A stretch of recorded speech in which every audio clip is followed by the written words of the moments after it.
Tidak banyak. Beberapa hal yang perlu kita sampaikan begini. Saya berpikirnya kemarin ketika dapat WA dari Bu Aziza, ini local wisdom yang dimaksud itu gimana? Apa Madura? Apa mahasiswanya khusus mahasiswa orang Pamekasan? Apa bagaimana? Saya tidak sempat nanya, saya hanya lihat tornya, tapi sebentar aja karena sibuk dengan kerjaan yang lain. Sehingga tadi malam saya berpikir ini materi apa dan bagaimana. Saya coba buka-buka beberapa referensi. Sampai saat ini pun saya juga ini masih Pamekasan, apa Madura, apa Jawa Timur, apa Indonesia.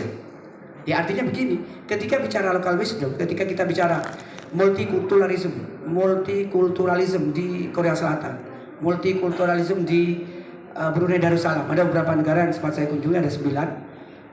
Yang terakhir itu tahun 2019 kita dapat penghargaan berangkat ke Korea Selatan. Di Finlandia misalnya, local wisdom kalau kita bicara Indonesia, maka ketika bicara Indonesia bagi mereka Indonesia itu local wisdom. Nah, ketika konteksnya bicara di YIN, ini apa semua mahasiswa orang Madura? Apa semua mahasiswa orang Pamekasan?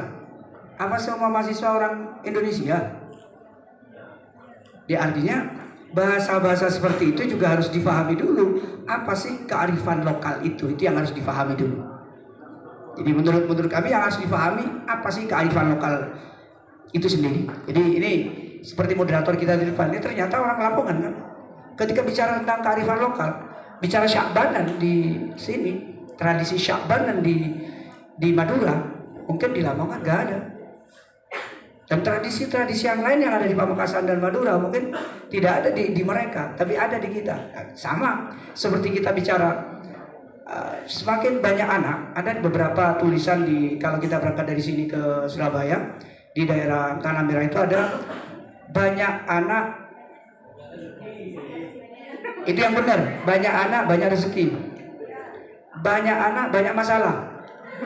Tulisannya seperti itu. Nah, pertanyaannya, apa komentar seperti itu juga bisa dikaitkan dengan keberadaan di Korea Selatan yang lebih baik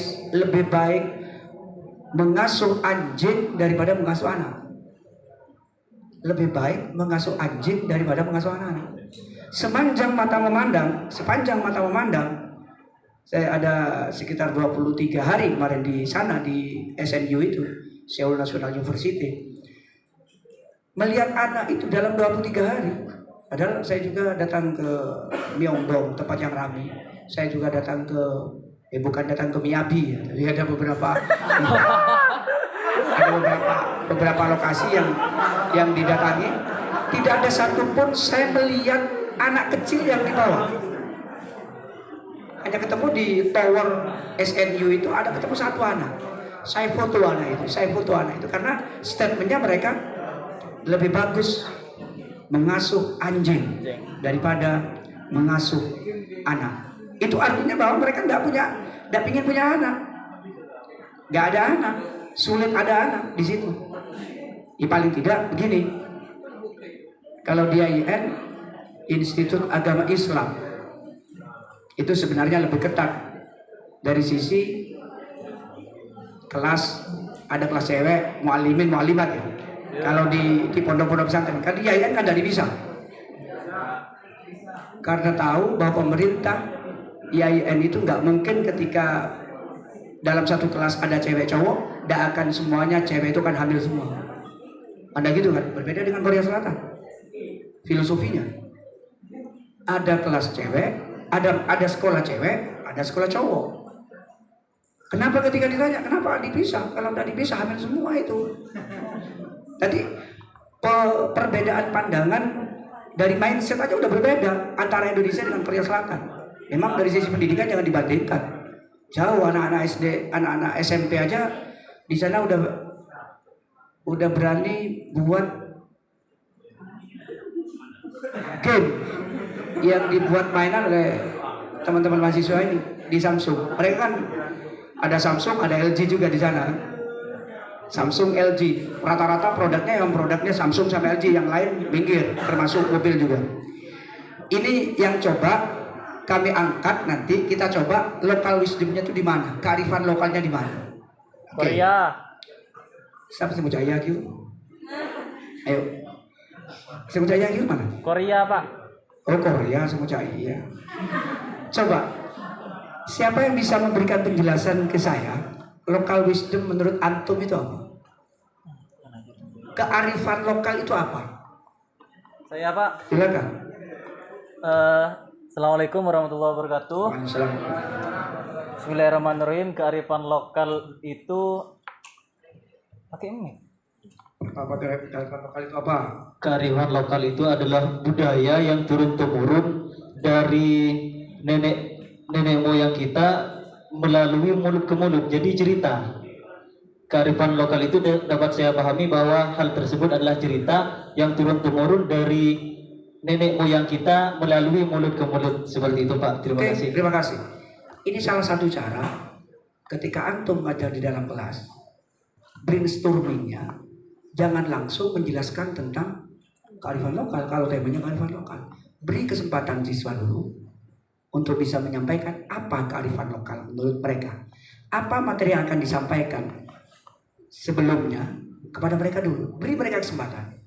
Nah, kalau mereka sudah diberi kesempatan, bukan berarti gurunya nggak ngerti. Sekarang kan lebih pada posisi Student center. student center, tidak pada teacher center.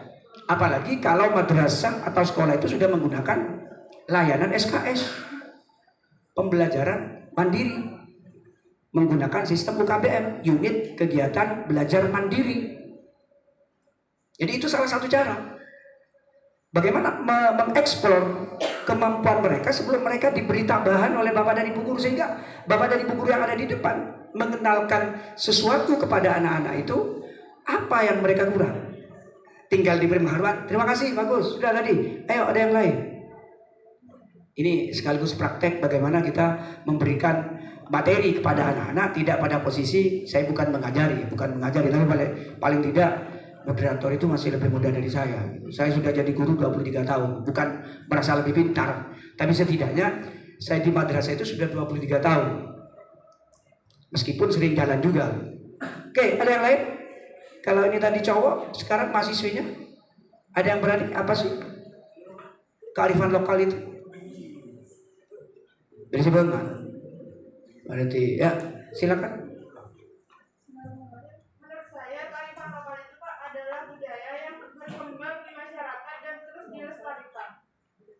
Budaya yang berkembang. Berarti ceritanya lokal wisdom itu sama-sama budaya gitu ya.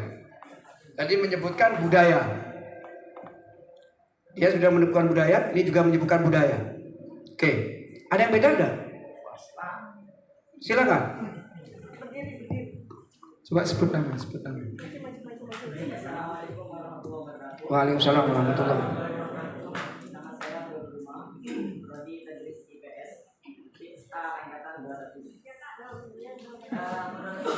Sepengetahuan saya, Pak, kearifan lokal itu adalah sesuatu yang arif, sesuatu yang bijak yang hanya ditemukan oleh orang-orang lokal.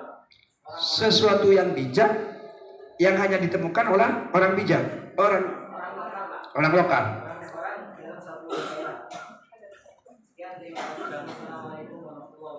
Oke, sesuatu yang bijak.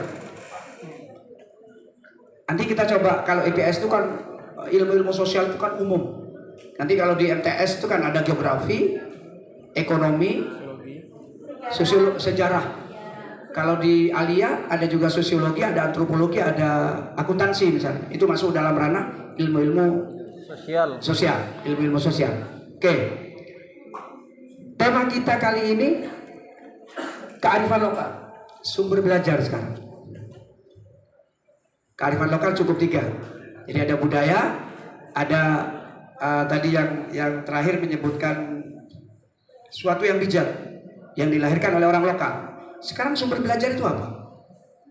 Bangku Temur kita ada, kursi Temur kita ada, saya jawab. Sumber belajar itu apa? Lah rasanya aman. Sumber belajar itu apa? Kan calon guru UBS semua kan ya? Betul. Ayo, sumber belajar itu kira-kira apa?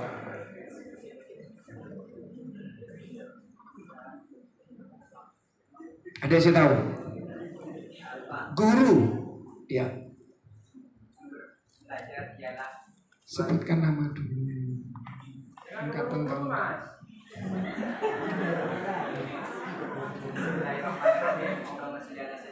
Selalu. Assalamualaikum warahmatullahi wabarakatuh. Perkenalkan, nama saya Edi Suryadi. Di sini saya akan memberikan penjelasan tentang apa itu sumber Berbelajar. belajar.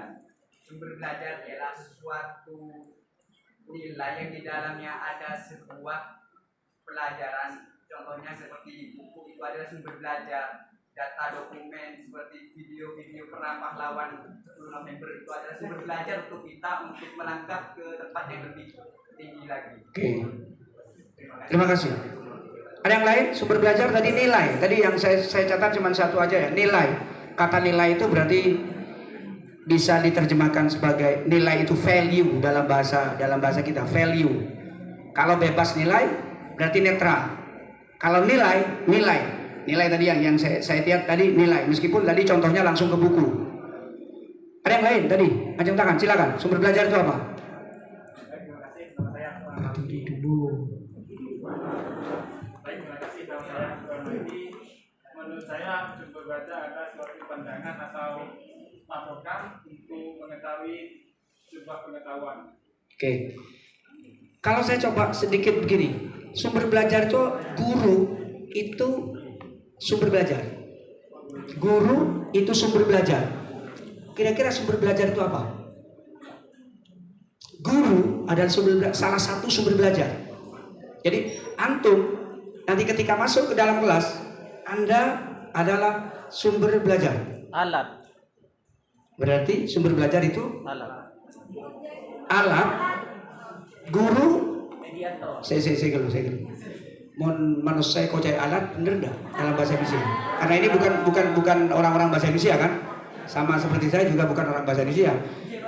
Kalau diterjemahkan bahwa guru adalah sumber belajar, pemaknaan alat, metode, cara itu tepat. Jadi tidak hanya sekedar bagaimana guru menjadi alat, tapi guru juga sebagai model dalam sumber belajar. Oke. Tentunya ini sebenarnya kalau seperti ini bukan seminar ya. Kalau seperti ini bukan seminar. Seminar itu kan cocok, cepet pertanyaan, pak boleh. Saya tidak cenderung tidak seperti itu karena ketika ngisi di mana-mana saya selalu seperti ini, interaktif seperti ini. Karena pertanyaan biasanya sambil berlangsung. Biasanya model online ini kan lebih asik sebenarnya. Ini akan ada grup biasanya. Jadi saya coba buat grup. Kalau di pelatihan-pelatihan itu dibuat grup dulu. Nanti tanyanya peserta itu tidak pada posisi ngacung tangan, itu kan buang waktu itu. Ngacung tangan, tanya, buang waktu. Di depan masih ngomong, dia berhenti, istirahat, ngomong satu-satu, tanya, dicatat sama moderator. Itu sudah konvensional sebenarnya. Cara yang efektif itu sebenarnya buat grup yang mau tanya sambil materi dimulai, pertanyaan sambil melalui WhatsApp grup itu. Selesai materi disampaikan sambil baca pertanyaan, pemateri langsung menjawab pertanyaan. Yang bagus seperti itu kan. Sama ketika dosen memberikan pembelajaran di kuliah, di dalam kelas sebenarnya asik seperti itu. Jadi dosennya tidak merasa terganggu. Jadi dia Pak tanya, tidak gitu. Jadi langsung di WA group langsung muncul pertanyaan. Ada berapa pertanyaan? Kalau ada pertanyaan, tutup aja langsung dosennya. Sama. Jadi kurang lebih seperti itu cara kami dalam mengikuti beberapa kegiatan baik di sini atau di luar. Saya juga biasa ngisi daring. Caranya memang seperti ini. Jadi kalau sudah offline seperti ini ya saya memang langsung tanya jawab seperti ini. Tidak banyak pada posisi menjelaskan secara pribadi. Kalau menjelaskan secara pribadi ada keterbatasan pendengar untuk bisa mendengarkan atau melihat. Oke, gitu ya. Nanti cara-cara itu bisa dipakai antum pasca pandemi. Ya anak-anak, ada grup, Bapak akan ngajar. Bapak temanya kan bisa di grup dulu. Temanya nanti Bapak akan ngajar tentang A. Ketika ngajar, ada yang tahu tentang A? Yang mau tanya silakan langsung ke grup PA. Tak usah cung-cung-cungan. Tinggal baca ya, pertanyaan dari Ahmad. Oh begini Mat, yang lain dengarkan. Ini pertanyaannya Ahmad begini. Jadi gurunya enak, asik. Inilah salah satu manfaat dari pandemi COVID-19. Ada cara untuk bisa komunikasi tanpa harus banyak waktu yang kita habis. Oke. Itu pertama. Kedua sudah, kearifan lokal, sumber belajar. Yang ketiga, cakupan mata pelajaran IPS. Teman-teman mahasiswa ini dilatih untuk IPS di mana? Kalau jurusannya mata pelajaran IPS, itu berarti hanya untuk SMP dan MTS. Karena di SMA mata pelajarannya bukan IPS. Benar?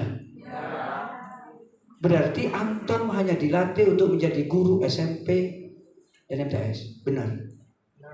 Mau protes? Mau protes? Di nomenklaturnya kan memang seperti itu. Berarti nanti pembelajarannya pun juga mengarah.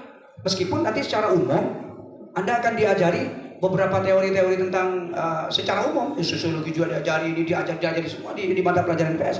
Tapi ingat bahwa ketika keluar ijazah Anda IPS itu tidak bisa masuk ke SMA dan MA, SMK. Oh, dorong nih, ada ini. Apa ada itu dorong nih? Faham saya seperti itu. Semoga Allah selalu memberikan itu kepada kita bersama sehingga ijazah antum semua nanti bisa masuk di mana-mana. Tidak usah khawatir, Allah yang ngatur semuanya. Saya dulu masuk jurusan bahasa Arab di IAIN Pamekasan ini jumlah mahasiswanya hanya 18 orang, tidak pernah banyak. Dosen saya yang mendorong untuk bisa ada bahasa Arab itu sekarang sudah meninggal dunia, wafat, Bapak Hasan Abrori MA, beliau orang Sampang. Mendorong agar mahasiswa 18 orang, keluar 18 orang, 8 orang langsung diangkat pada saat itu, PNS semua. Saya 97 akhir wisudanya karena IAIN di sini masih di Brawijaya itu tidak ada mahasiswanya. Saya wisuda di Surabaya, ikut wisuda di IAIN Sunan Ampel. Akhir 2097, 98 Maret saya sudah jadi PNS. Sama tuh, saingan dengan Pak Atik. Sebenarnya Pak Atik itu saingan saya dulu. Tapi beliau lebih hebat dari saya. Tidak lulus tahun 98, tapi lulusnya 99 di dosen. Sama dengan Mas Mukhlis itu. 98 juga gak saingan sama saya, tidak lulus di 98, lulus di 99 di dosen. Artinya Allah punya rencana lain untuk orang yang gagal di satu kesempatan. Akan ada kesempatan yang lain. Fahami dan itu yakini bahwa Anda semua akan menjadi orang sukses sesuai dengan harapan masing-masing. Tapi ingat, jangan berani-berani ke Bu Aziza. Tahu dengar maksudnya? Ke Ibu Azizanya nanti. Ke Ibu, karena Ibu itu kunci. Ini lokal wisdom ya. Bupak, bebu, guru, rato. Saya belum masuk materi. Materi saya tidak banyak, paling 3 lembar ya. 3 lembar, belum masuk materi. Bupak, bebu, guru, rato. Kalau Madura ada bupak, bebu, bapak, kita patuh kepada bapak. Meskipun anjuran Islam kita tetap ibumu baru bapakmu. Tapi lokal Madura, pak, mbu, guru, pemerintah, rato. Nah, ini juga dijadikan sebagai sumber belajar. Bagaimana kita ketika kita memberikan pembelajaran kepada anak-anak? Oke, sebelum tahun 98 belum ada undang-undang tentang sajam. Ada banyak sekali orang tua siswa yang datang ke madrasah-madrasah bawa celurit misalnya. Carok itu juga lokal wisdom. Apa perlu dilestarikan? Perlu dilestarikan carok itu. Karena pemahaman carok bukan perlu dilestarikan maksudnya carok ini maksudnya. Orang memahami saya lepas nih kau carok. Kalau pada orang yang pecewot carok. Padahal definisi carok itu tidak seperti itu kan? Apa? Carok, ayo yang ngomong ya itu yang pink itu, ayo. Tadi ngomongnya carok ya. Ayo apa carok itu? Iya. Sampean. Ayo carok itu apa? Kau bilang iya. Iya itu bukan paling ranjing bukan. Angkat tanya lagi, carok itu apa? Nama saya menurut saya carok itu adalah adanya pemekaran karena disebabkan oleh akibat. Saya tidak tanya sebab akibatnya. Carok itu apa? Carok itu bukan carok, Pak. Itu kalau beda tokar kan jana carok. Carok itu adalah alat yang berasal dari Ki bekti ayo coba. Apa carok itu? Coba ayo. Rek macam udah tak tahu ke carok. Assalamualaikum warahmatullahi wabarakatuh. Ini biar orang Lamongan juga tahu carok itu apa, gitu biar gak skeptis melihat Madura itu. Baik, dari sepengetahuan saya terkait carok itu emang perkelahian. Perkelahian.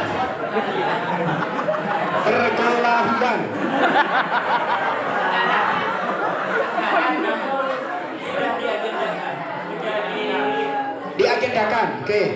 Kata kuncinya perkelahian yang diagendakan. Ya, sudah diatur seperti halnya kayak kalau di tempat itu di Bangkes pernah ada bahkan diagendakan. Diagendakan. Jadi carok itu diagendakan kayak mau main tinju itu loh. Itu carok namanya. Carok itu diagendakan. Woi, besok jam 12 ketemu di lapangan sana. Ayo kita carok. Itu diagendakan kalau carok. Kalau kemudian ketemu langsung ditebas itu bukan carok, pengecut. Lah itu carok gitu. Itu yang saya maksud. Fahami bahwa lokal wisdom Madura itu pahami,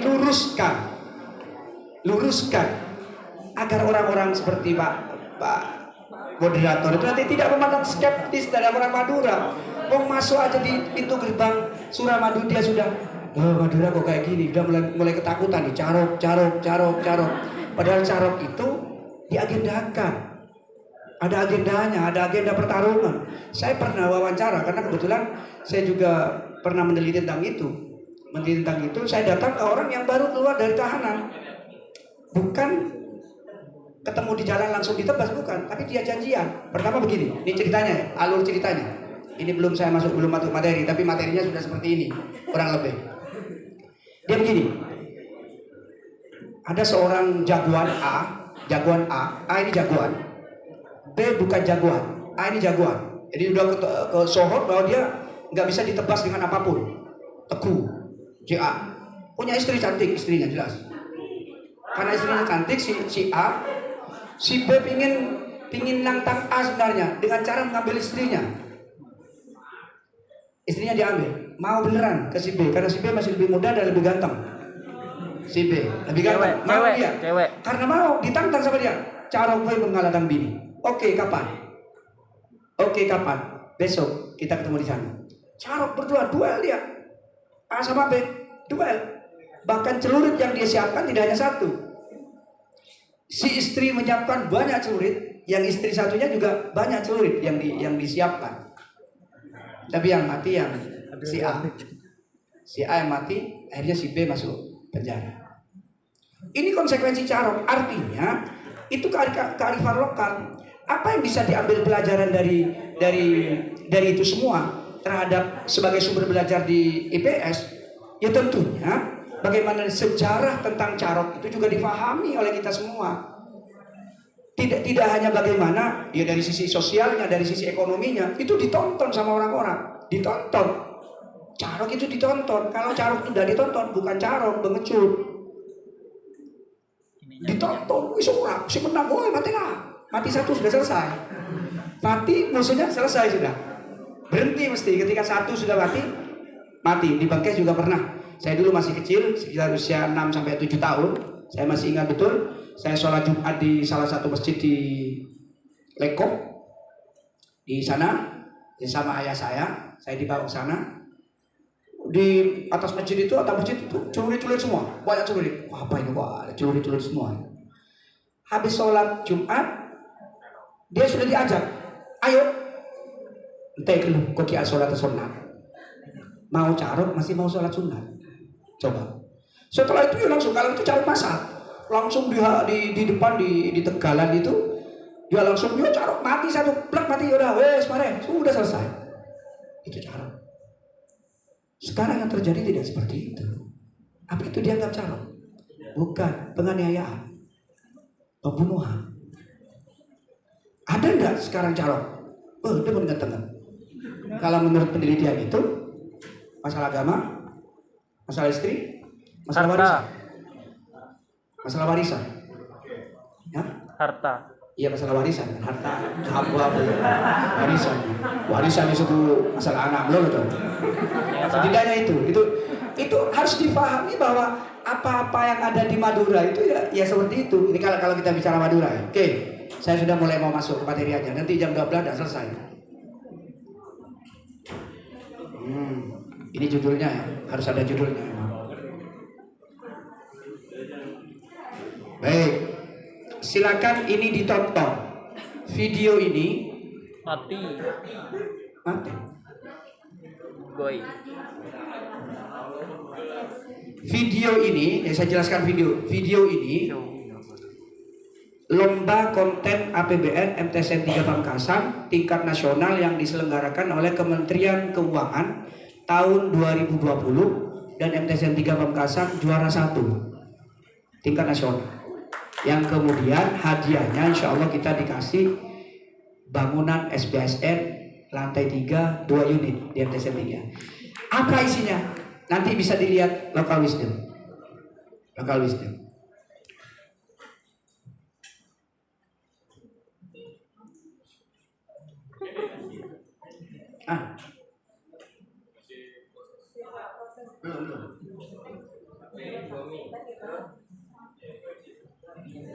Kalau saya di madrasah sudah nggak pakai LCD proyektor, Bu. Saya sudah pakai Smart TV. Jadi kalau Smart TV kan langsung jaringannya dengan WiFi, nggak pakai kabel-kabel seperti ini. Makanya minta nanti ke Pak Mukhlis, Bu. Kalau di rumah di yayasan saya itu Smart TV untuk media pembelajarannya anak-anak sudah ada 4 yang 65 inch. 1 unit itu harganya 13 juta. Kalau GIN murah. Saya di MTS 3 itu sudah ada 7.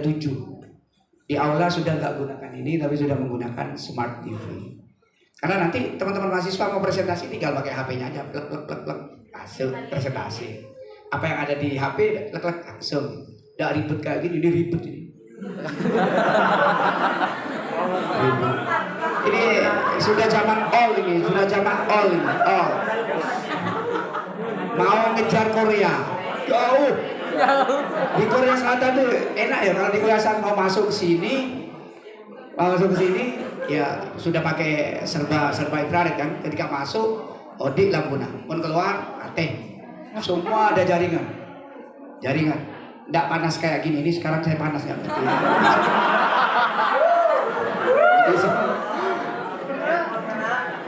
Oh udah, sudah masuk.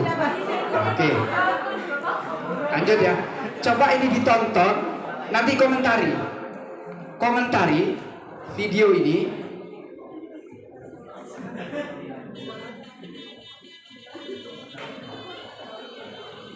Berarti Anda harus diam, dengarkan. Ini hasil karya anak-anak OSIS.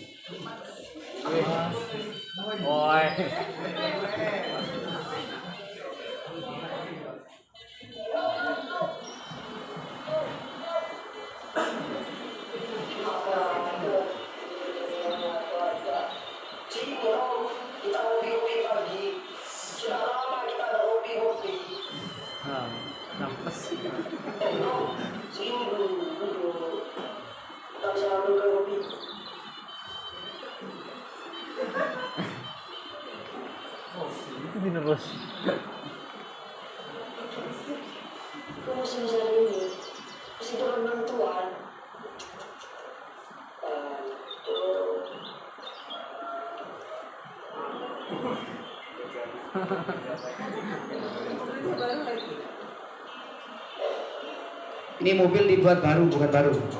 Dibuat baru karena mau syuting kan.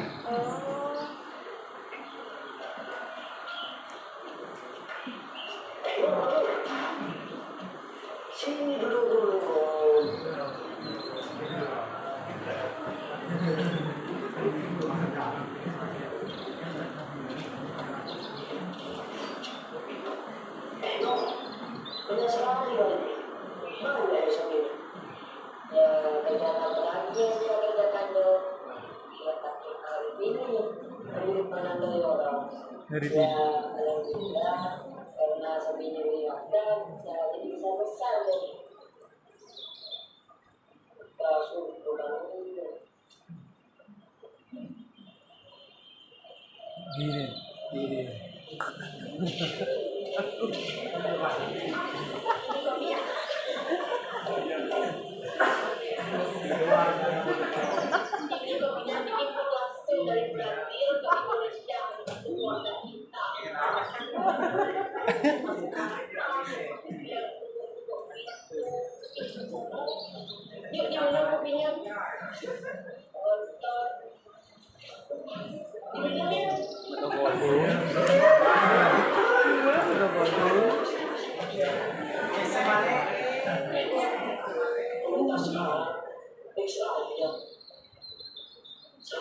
saya sudah dapat keuntungan dari pemerintah.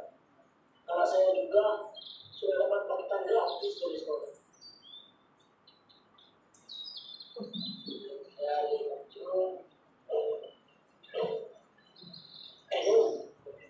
saya kan dapat itu dari pemerintah. Langsung warga sudah dapat. Tunggunya warga sudah berangkat kepada desa. Itu loh bantuannya dari pemerintah. Kan semua warga sudah dapat loh.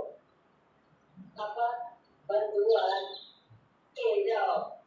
Apalagi bantuan yang mau dikatakan saya. Jin aja.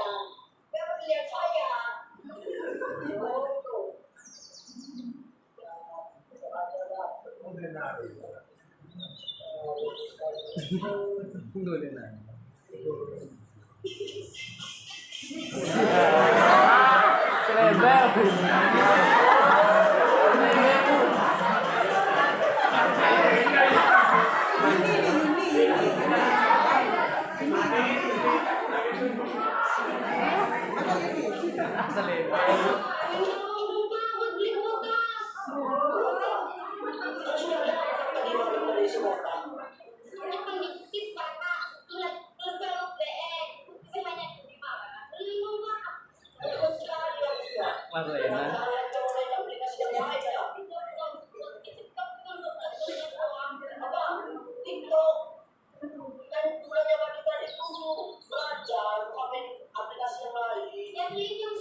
Penduaan.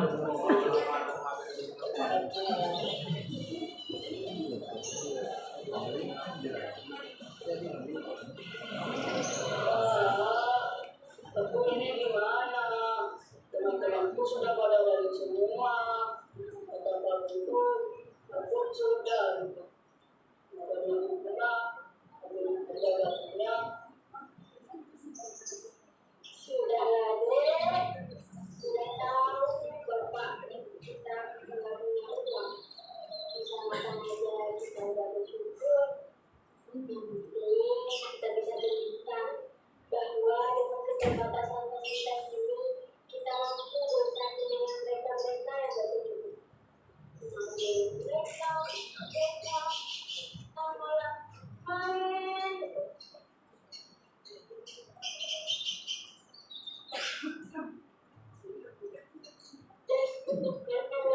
Bisa main.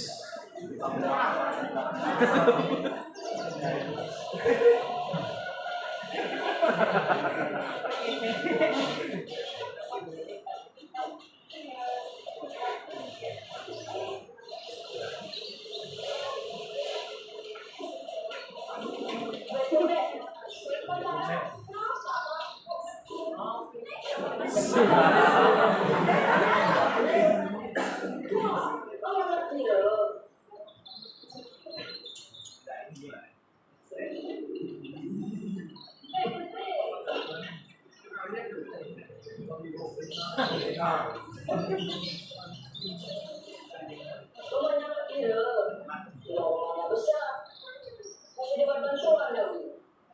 Dan anak-anaknya pun diberi bekal gratis. Sampai tuk-tuk.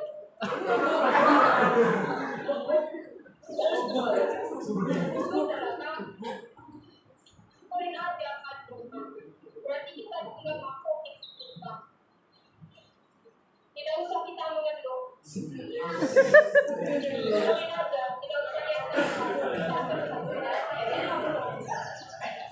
itu hukumnya apa sebenarnya? Berapa?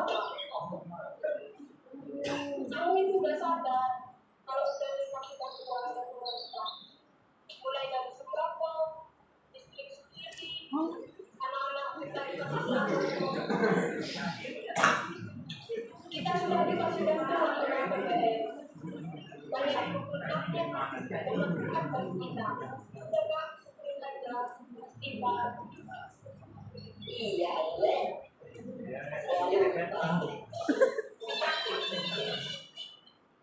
Baik, tidak fokus pada APBN-nya, tapi harus fokus pada kearifan lokal. Bahasa yang dipakai mereka medot semua. Dibuat, memang sengaja dibuat bahasanya kayak bahasanya Bu Baria. Meskipun orang Madura sebenarnya bahasa nggak seperti itu kan? Nggak seperti itu juga, tapi dibuat. Berarti bahasa juga bagian dari aspek kearifan lokal. Bahasa Madura juga bisa dijadikan sebagai sumber belajar. Faktanya mereka bisa dialog dengan Bu Menteri secara langsung melalui virtual account.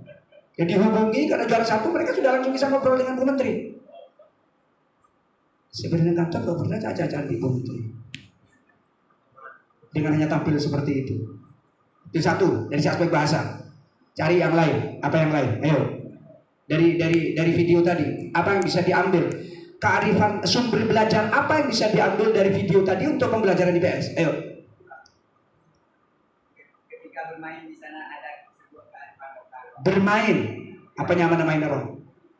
Seperti menyatu. Neng sepe soro caca. Tinggi soro caca. Ayo. Yang bermain bisa itu lebih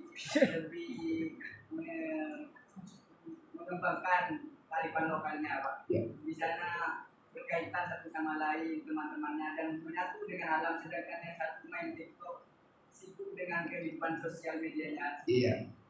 Main caca. Iya. Orang itu pada main caca. Nah, coba filosofi main caca kalau dalam perspektif ilmu sejarah, bagaimana sejarahnya caca? Pernah diteliti tidak? Semua yang dilakukan oleh kita itu sebenarnya kalau kita mau di IPS itu bisa masuk ke ranah riset. Kalau dalam bahasa pembelajaran bisa menggunakan PJBL, Project Based Learning. Jadi Project Based Learning, masukkan Project Based Learning. Jadi dan dari sisi di RPP-nya coba menggunakan Project Based Learning. Sehingga mata pelajaran IPS itu mirip dengan mata pelajaran IPA dalam pembelajarannya. Akan mirip dengan mata pelajaran, bukan hanya mirip, bahkan bisa disejajarkan dengan mata pelajaran IPA. Karena mereka juga akan ada yang kita sebut dengan trickle down effect. Apa trickle down effect? Dalam bahasa IPS. IPA tidak punya trickle down effect, tapi IPS punya trickle down effect. Apa itu? Ada pernah dengar tidak? Apa? Apa trickle down effect? Pernah dengar tidak? Efek dari pembelajaran di madrasah kepada masyarakat sekitar. Efek ekonomi, efek sosial. Contoh, saya kasih contoh. Madrasah hanya menerapkan misalnya kepala madrasah hanya punya visi satu. Semua warga madrasah ketika ketemu dengan siapapun maka dia wajib bilang mohon maaf. Hanya bilang mohon maaf. Ketemu dengan orang datang, mohon maaf, bisa dibantu. Mohon maaf, itu ruang kepala madrasah. Mohon maaf, kami masih mau mengajar. Mohon maaf, semua menggunakan kata mohon maaf. Kata mohon maaf itu akan merubah perilaku yang kemudian menjadi trickle down effect dari sisi perilaku. Maka masyarakat sekitar ketika akan masuk ke madrasah, dia akan ngomong juga, mohon maaf Bapak, saya ingin ketemu dengan anak saya. Guru yang menemui wali murid juga kan, mohon maaf Ibu, anaknya siapa namanya, dari mana? Kata mohon maaf saja menggunakan aspek bahasa itu juga menjadi sumber belajar yang menjadi trickle effect dari sisi sosial. Dan yakin ketika dia terbiasa dengan menggunakan kata mohon maaf, maka yakin di situ tidak akan pernah pakai bodep, ringatokan, masa ringatokan. Mohon maaf Pak, kurang ajar Pak. Karena kita baca pate, mohon maaf pate, katanya nyaman, baca mohon maaf kader. Jadi artinya dengan kata mohon maaf aja sudah bisa ada efek dari apa yang dilakukan oleh kita, belum yang lain. Efek ekonomi misalnya. Masyarakat sekitar masyarakat ketergantungan dengan apa yang dilakukan program oleh madrasah, merasa ketergantungan. Contoh, saya kasih contoh. Saya nulis di tulisan saya ada tata kelola entrepreneur misalnya. Di MTS 3 saya coba ada parkir-parkir yang dikelola oleh masyarakat. Di mana parkir itu siswa MTS kan tidak boleh membawa kendaraan bermotor karena belum cukup umur untuk dapat SIM. Sehingga masyarakat buat parkir-parkir yang berbayar. Ketika pandemi kemarin di awal tahun 2020, mereka menjerit semua. Karena mereka biasanya dalam satu hari bisa mendapatkan 150, sekitar kurang lebih 100 sampai 150 per hari, mereka harus kehilangan mata pencaharian itu. Pertanyaannya bukan siapa ya kok tidak ada orang parkir di sini, bukan. Kapan ya madrasah masuk? Kapan ya pandemi ini selesai? Berapa keuntungan kerugian mereka selama pandemi, selama 2020 kemarin? Apalagi sampai 2 tahun misalnya. Wong hitungan saya, dalam 1 tahun itu mereka kurang lebih mendapatkan sekitar 250 jutaan hanya dengan lahan parkir. Ini trickle down effect dari sisi ekonomi. Siapa yang melakukan itu? Guru-guru IPS. Jadi ada teori trickle down effect yang bisa diambil oleh madrasah yang kemudian diimplementasikan kepada masyarakat, di mana guru IPS berkreasi. Itu akan menjadi sumber belajar yang tidak ternilai. Sumber belajar itu jangan hanya melihat buku, jangan hanya buku. Jadi kalau di madrasah kita itu lahan pertanian, ya udah lahan pertanian itu jadikan sebagai sumber belajar kita. Kalau di madrasah itu ada sumber mata air, ya itu sumber mata air itu jadi sumber belajar kearifan lokal yang dimaksud menurut pandangan kami. Jadi secara global aja, karena ini tidak semuanya orang Pamekasan dan orang Madura. Yakin ya? Yakin. Karena bukan orang Madura saja. Berarti ketika kita melakukan kegiatan pembelajaran dimanapun kita menginjakkan kaki, maka disitulah segala sesuatu yang ada di sekitar kita itu ya itulah local wisdom yang dimiliki oleh kita. Ya tentunya ketika kita di Sumeneb, maka kita harus tahu tentang bagaimana sejarah Keraton Sumeneb. Kita juga harus tahu tentang bagaimana strategi. Kita juga harus tahu tentang Said Yusuf. Kita harus tahu apa latar belakangnya Jubate. Kita juga harus tahu Nangkinang misalnya. Ketika di Pamekasan, kita juga harus tahu api tak kunjung padam. Kita harus juga tahu tentang bagaimana Ronggo Sukawati. Kita harus tahu local wisdom. Kita harus gali itu semua, meskipun kita coba.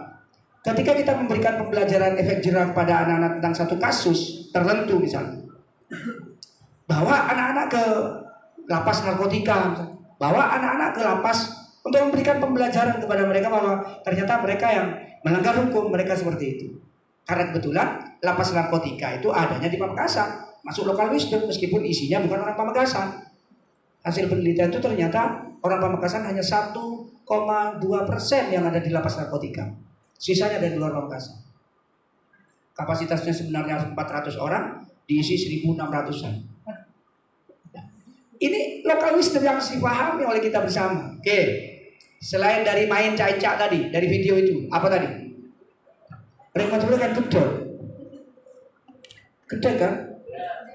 Pernah dengar dulu ketika musim tembakau, orang Madura mesti cuci tangan pakai spray kan? Masuk akal? Ya, saya pernah lihat sendiri kok dengan mata kepala saya sendiri pertama kali saya di Pakong itu. Kebetulan saya tidak makan sih.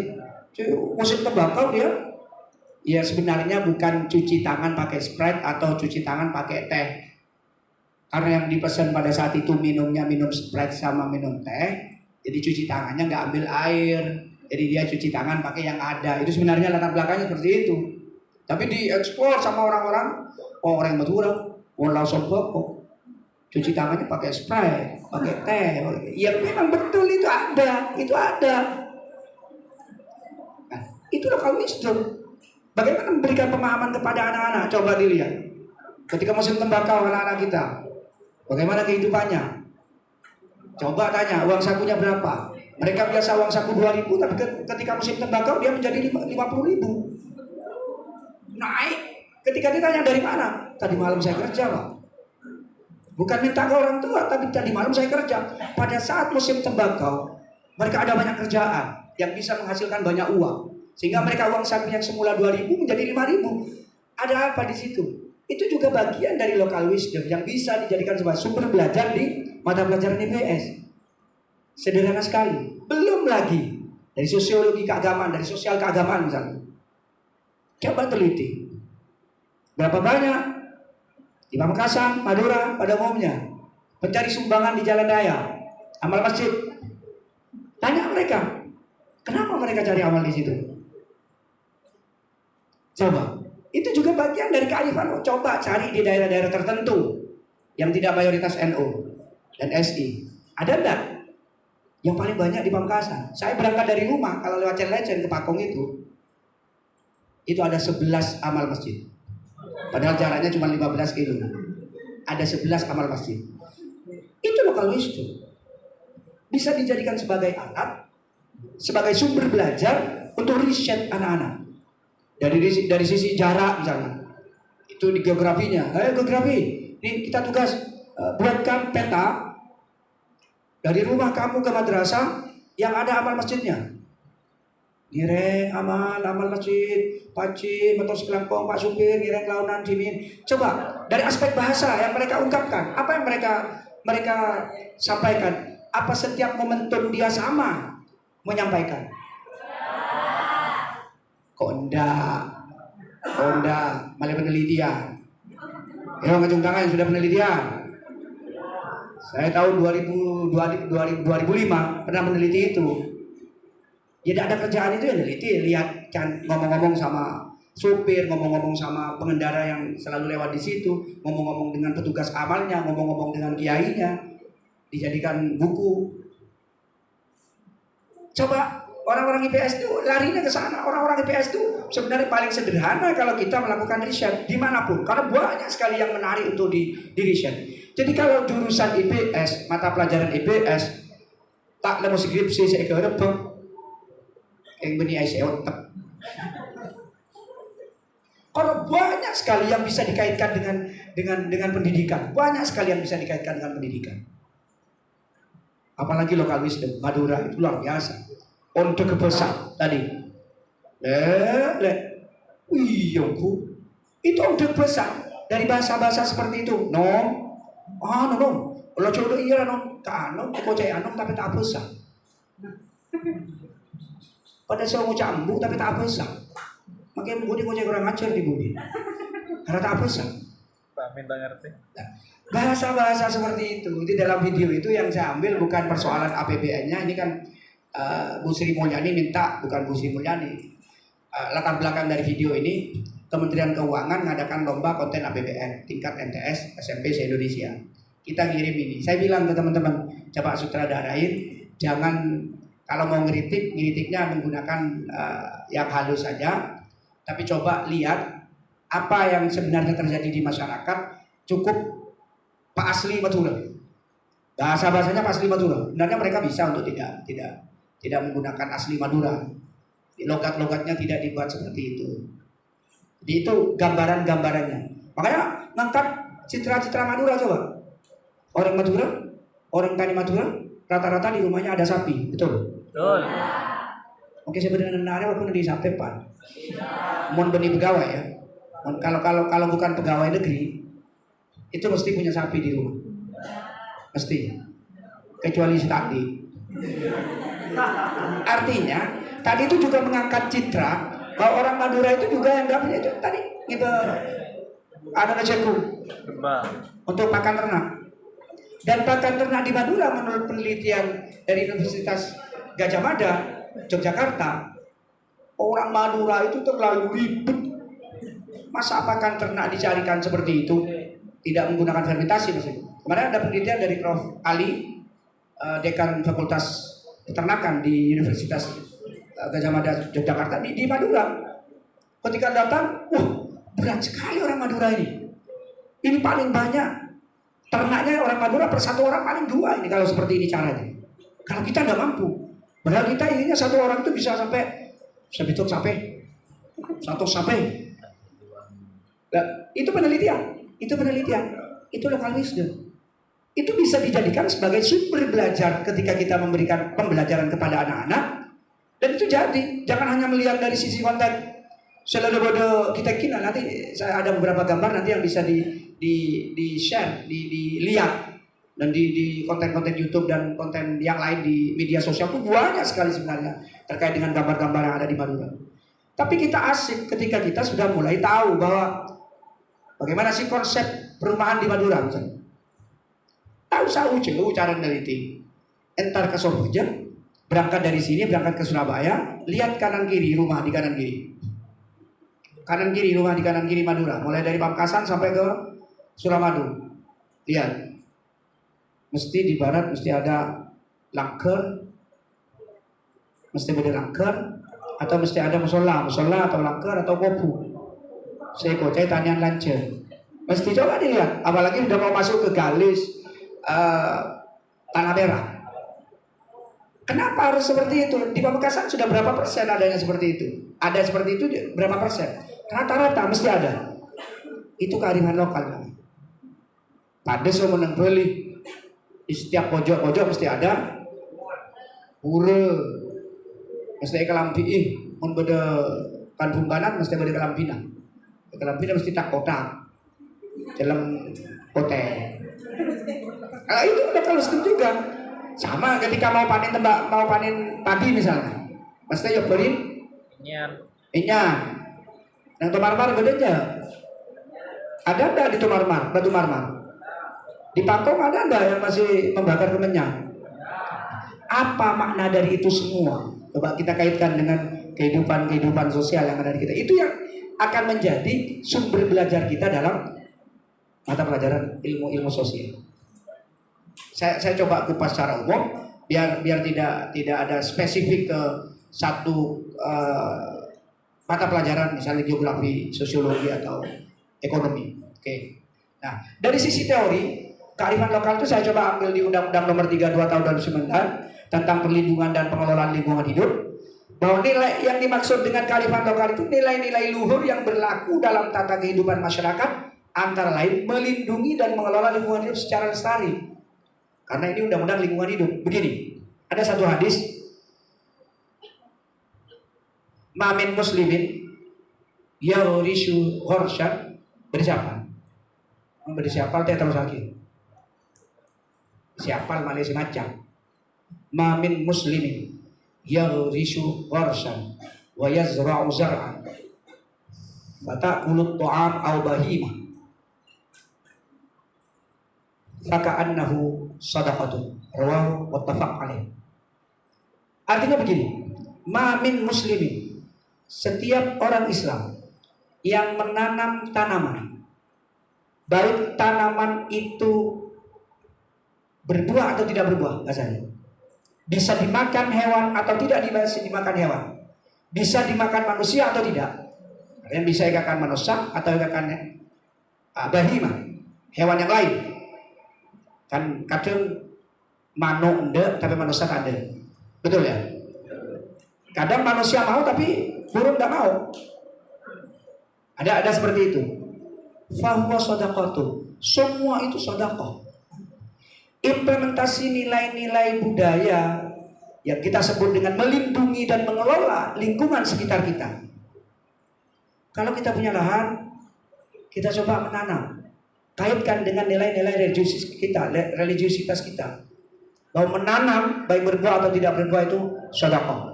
Coba saya ingin tahu konsep sedekah kalau menggunakan hadis ini seperti apa? Silakan. Hadis ini menyarankan bahwa ini sedekah. Konsepnya seperti apa? Kalau hadis ini diangkat menjadi sebuah hadis yang memamerkan sedekah tentang menanam tanaman. Ini kan Pak Guru bersantren. Ayo. Jadi saya bisa komentar.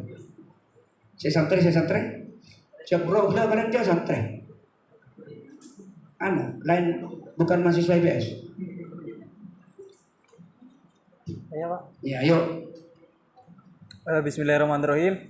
Dapat saya pahami tadi bahwasanya Allah itu memberi rezeki terhadap dirinya masing-masing. Misalnya memberikan rezeki terhadap burung yang tidak dapat dimakan oleh manusia. Jadi Allah itu dapat menempatkan hal yang semestinya terhadap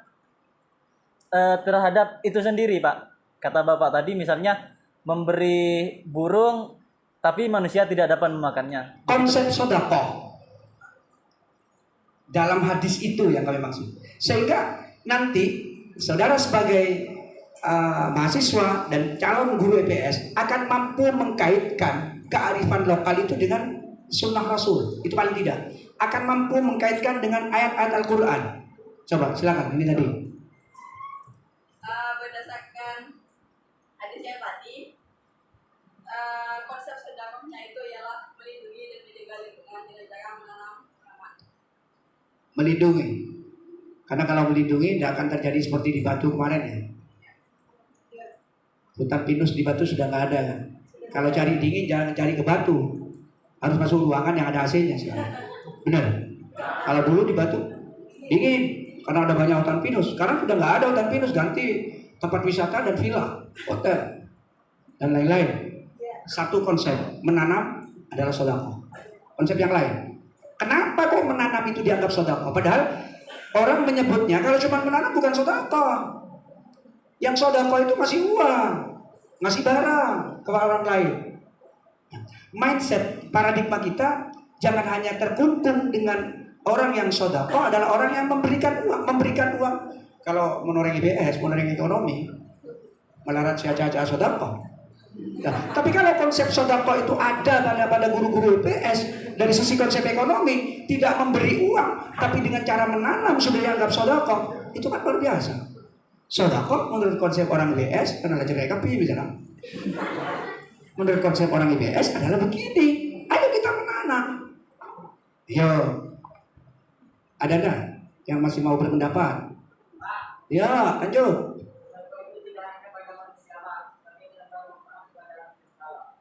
Bermanfaat kepada semua makhluk Allah. Ya, bukan semua, jadi semua orang. Tapi saya sebut dengan makhluk Allah yang lain. Memberi makan semut, memberi makan burung, memberi makan yang lain itu juga bagian dari sedekah. Oke, ada yang lain nggak? Ada desi mengkaitkan di corona sekali ya. Padahal hadis ini erat kaitannya dengan corona. Pada saat bulan 7 kemarin di bulan Juli, semua orang pada kena virus corona. Alumni, insya Allah alumni kapi sih pada. Beri serta alumni. Ada. Siapa? Beneran. Hati-hati kalau enggak. Kalau enggak pernah kena berarti hati-hati. Saya pun juga meskipun sudah divaksin, paling selesai divaksin langsung kena, enggak dengar bau sedikit. 3 hari. Baik, oke.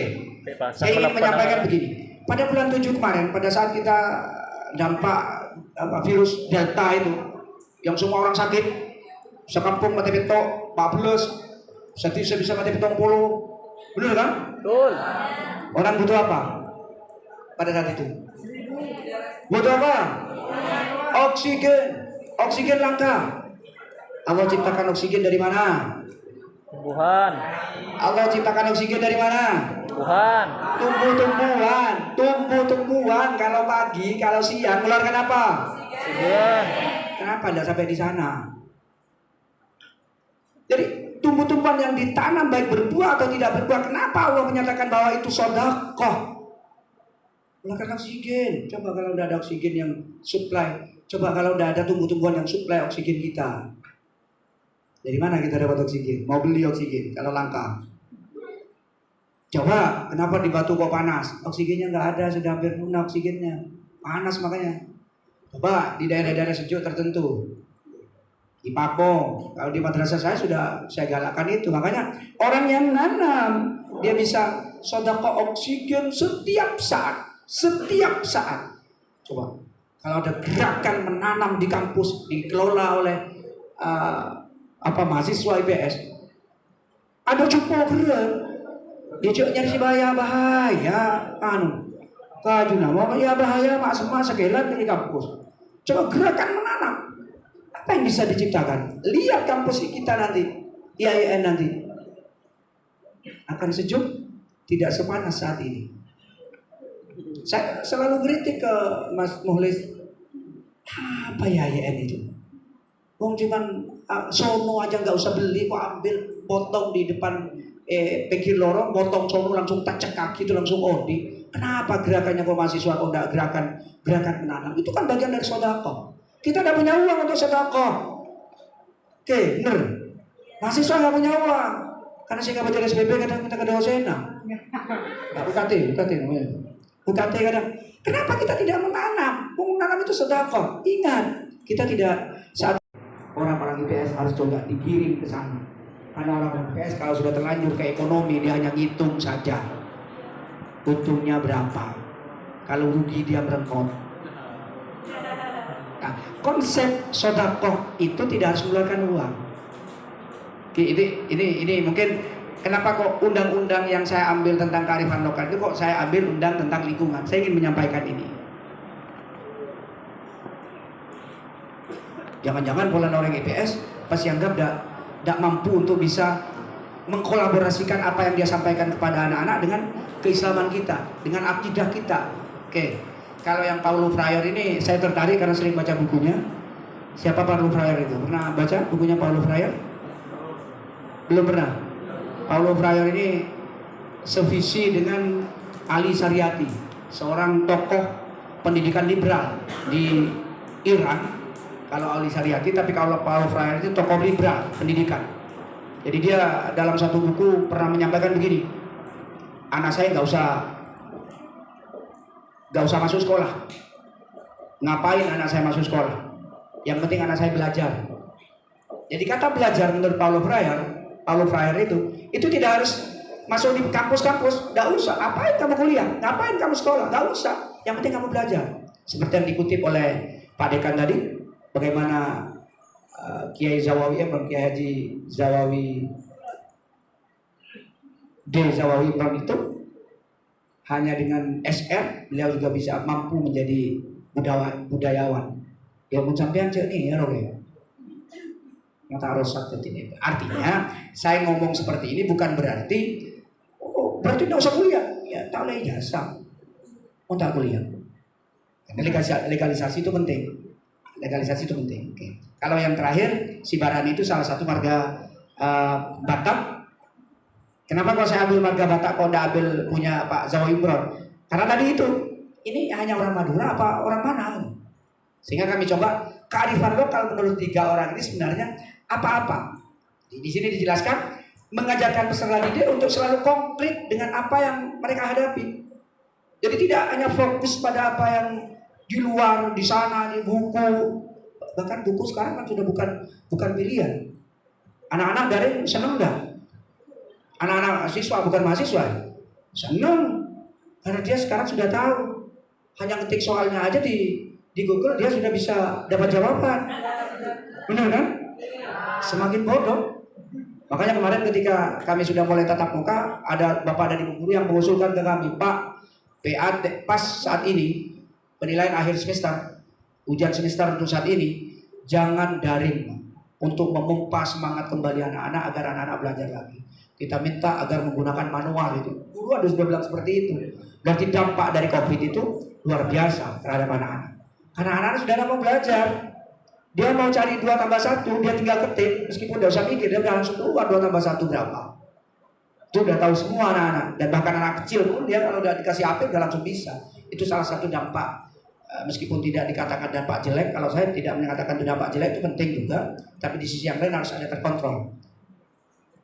Bagaimana kita memperlakukan offline kepada anak-anak daripada online.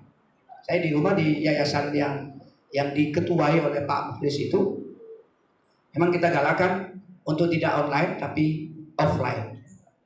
Ya ajarin silat anak-anak malam Jumat, tapi syaratnya malam Jumat setelah maghrib anak-anak harus baca surah kahfi dulu, setelah isya baru sholat, baru belajar silat gratis. Bahkan kalau dia rutin sudah 4-5 kali dia seragamnya dikasih.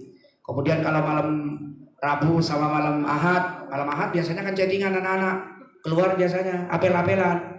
Jadi malam Ahad kita coba anak-anak ada program nginep di situ offline, belajar menghafalkan Al-Quran. Yang hafal Al-Quran 1 juz dikasih hadiah 500.000. Jadi artinya kita coba alihkan online. Online kita tetap ajarkan bagaimana apa-apa yang ada di online ini di HP kita, di genggaman kita itu misalnya dimanfaatkan untuk bagaimana mencari Al-Quran, bagaimana pembelajaran Al-Quran melalui, jadi diarahkan ke arah-arah yang positif saja, tidak pada posisi main game dan lain-lain. Itu kearifan lokal yang kita maksud, ke sana arah saya. Apa yang ada di sekitar kita? Kalau saya, makanya ada tulisan di buku saya itu inovasi madrasah ke arah berbasis edukoturism. Jadi artinya edukoturism itu bahwa Bapak dan Ibu guru memberikan pembelajaran kepada anak-anak dengan memanfaatkan media yang ada di sekitar madrasah. Sehingga di sekitar madrasah itu kalau pohon-pohonan mulai A sampai Z insya Allah ada, termasuk pohon karet, betul? Ada. Jadi pohon-pohon yang tidak ada di Madura kita datangkan ke sana untuk diberitahu kepada anak, ini lo karet, ini lo coklat, ini lo macam-macam ke anak-anak, agar anak-anak juga paham dengan apa yang dilakukan oleh kita bersama. Oke. Ini ciri-ciri kearifan lokal. Saya tidak akan baca satu-satu. Kalau baca satu-satu Anda saya latih untuk jadi wartawan. Makanya tadi saya coba tidak menggunakan slide ini karena beberapa slide yang coba saya ceritakan sudah ada kami sebutkan bahwa ciri-ciri kearifan lokal ada seperti yang ada di sini. Nanti silakan dibaca sendiri, di share nanti ke Bu Aziza. Nah, ya, video kedua. Video kedua. Ini laporan dari net ini. Namun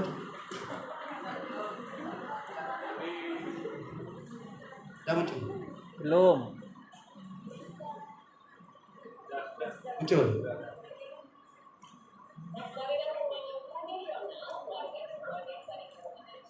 Erek Sumenep ini.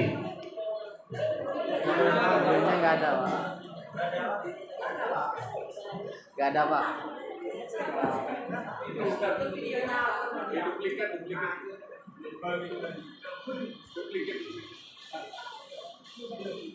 Belum, Pak.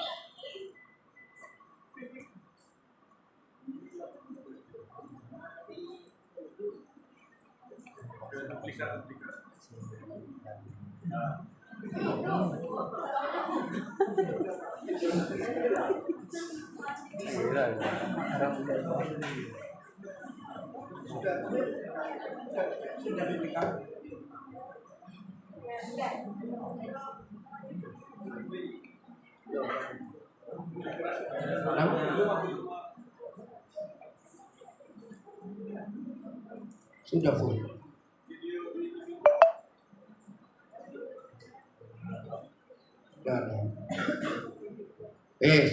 Tak usah ngaki berita cukup. Ini permainan orang Madura. Ini local wisdom. Coba kaitkan dengan nilai ekonomi. Coba kaitkan dengan geografi. Coba. Ini kan Madura nih kan. Yang Sumenep siapa main? Ada yang Sumenep, ada yang Sumenep. Ada, Pak. Yang Sumenep tahu enggak latar belakang dari permainan ini? Yuk, orang Sumenep. Saya tadi lihat dia nih. Coba. Cara buatnya coba. Ini teman-teman mahasiswa ini pernah main seperti ini enggak dulu? Berarti termasuk orang saya tak tahu sekali berarti. Makanya ajarin lokal wisdom. Oke, berikutnya coba video berikutnya. Ini video tentang bodoh. Sama kita juga.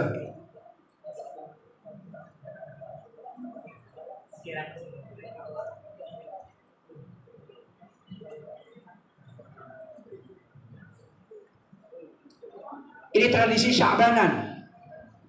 Di Lamongan nggak ada. Tradisi Sya'banan nggak ada. Ada juga. Bukan seperti ini. Ini di Kalimantan, di daerah Kalimantan ada tradisi Sya'banan yang dilakukan warga Madura. Berarti di Kalimantan pun kearifan lokal Madura ada di sana. Jadi artinya apa? Bahwa apa-apa yang dilakukan oleh mereka di sana ada di kita.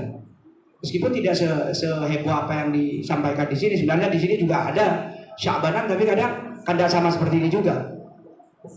Oke. Lanjut.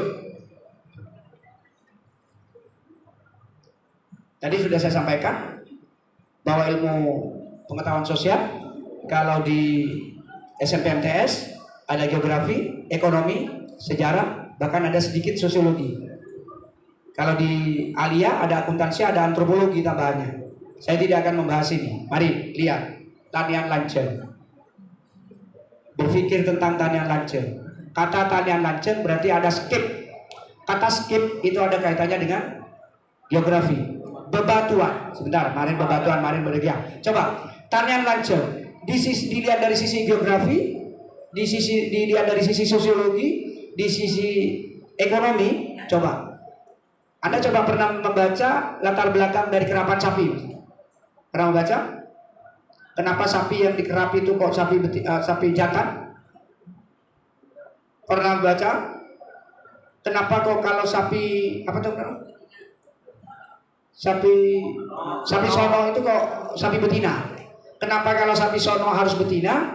Kenapa yang kerapan sapi itu harus jantan? Kenapa? Ayo. Orang IPS juga harus tahu. Kenapa? Apa hubungannya? Ya. Karena sapi yang jantan lebih mempunyai tenaga yang besar dibanding yang betina, dan yang betina dijadikan sebuah budaya sapi sono karena mempunyai ciri khas yang bisa didandani menarik para pemandangnya. Oke, itu logika berpikir Anda, bukan sejarahnya. Nanti orang IPS itu harus tahu sejarahnya. Kenapa kok ada sapi sono? Dan sapi sono itu ternyata betina. Kenapa sapi kerap kok jantan? Itu latar belakangnya apa? Ada kaitannya dengan tanian lanceng. Rata-rata sapi betina itu kan dipajang di depan rumah untuk menyambut tamu.